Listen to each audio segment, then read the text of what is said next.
សួស្តីបងប្អូនជាទីស្រឡាញ់ចាបងប្អូនខ្ញុំអត់មានធ្វើវីដេអូអីក្រៅពីមុខម្ហូបទេមុខម្ហូបក៏អត់មានមុខម្ហូបអីក្រៅពីឆាទេបងប្អូនមិនថាបន្លែស្ពៃក្តោបមិនថាបន្លែម្ទេសផ្លោកឬក៏ត្រកួនស្អីទេបងប្អូនតឡាចតកួនតសក់ទេគឺខ្ញុំឆាទាំងអស់អុយទីមុខម្ហូបរបស់ខ្ញុំបងប្អូនអើយចាល់បាត់អើយចាល់គំនិតខ្ញុំមិនដឹងចេះធ្វើមុខម្ហូបអីសម្រាប់ចែកជូនបងប្អូនមើលបងប្អូនហើយណាមួយធ្វើមុខម្ហូបសម្រាប់ហូបអីបងប្អូនមកថារបស់ណាដែលខ្ញុំអត់បានហូបខ្ញុំអត់បានធ្វើទេបងប្អូនដូច្នេះខ្ញុំចាប់ផ្ដើមឆាបងប្អូនគឺឆាសាច់គោនេះឯងឆាសាច់គោឆ្អិនហើយក៏ចាប់ផ្ដើមដាក់ស្ករដាក់ប៊ីចេងដាក់នៃទឹកត្រីបងប្អូនក្បាច់គោគីក្បាច់គុណតែមួយគាត់បងប្អូនអើយអត់មានក្បាច់គុណអីច្រើនទេរួចហើយក៏ចាប់ផ្ដើមដាក់នឹងប្រេងខ្យងនឹងអីទេបងប្អូនដោយសារខ្ញុំអត់ស្គាល់ទេខ្ញុំចេះតែហូបប្រេងនេះមានប្រេងទិញយកមកសម្រាប់ហូបទេការដែលធ្វើប៉ុនបងប្អូនក៏ចេះទីកំងក៏ដាក់មកសល់គ្រប់មុខគ្រប់ម៉ូតបងប្អូនអើយមុំទៅអស់លុយច្រើនសល់ច្រើនណាស់គ្រឿងទេសដែលត្រូវធ្វើប៉ុន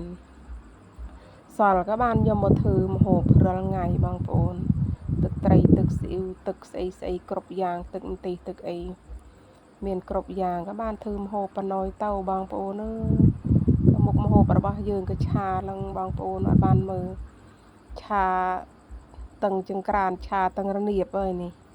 ថតអត់មានថតយួរសាច់ទេថតយួរទីរនៀបបងប្អូនបន្លែរបស់យើងគឺស្ពៃបូកគោបងប្អូនអើយមើលมันមានតិចទេហ្នឹងនេះម្ហូបឆានេះគឺឆាដល់កនេះឆាខ្ជិលបងប្អូនឆានេះឆាទុកហូប2-3ថ្ងៃ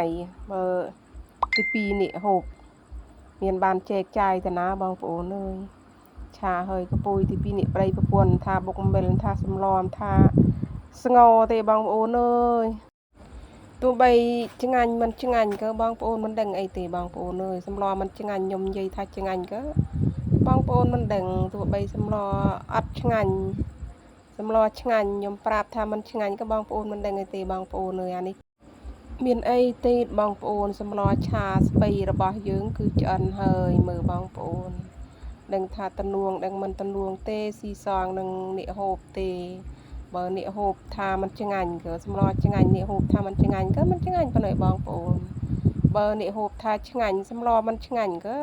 បើគេថាឆ្ងាញ់ហើយក៏ឆ្ងាញ់ប៉ុណ្ណេះវីដេអូខ្ញុំបានបញ្ចប់សូមជូនពរបងប្អូនឲ្យជួបតែសេចក្តីសុខ